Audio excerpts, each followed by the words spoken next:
guys, I'm just going to do a homemade bird feeder for you.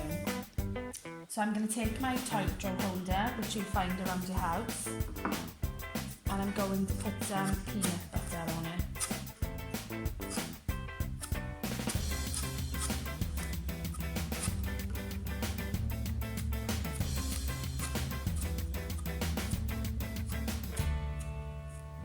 Just spread it all around the toilet roll holder, and then the bird seeds then will stick to it. We're going to take this then and we're going to roll it into our bird seeds.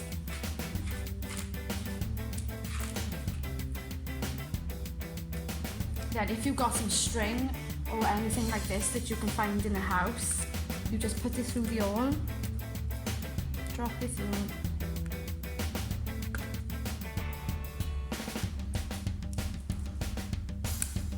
and tie a knot.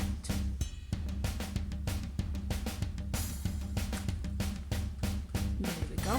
And then we can go outside and find a tree or a bit of fence and you can hang it off it, and then the birds can eat the seeds off it.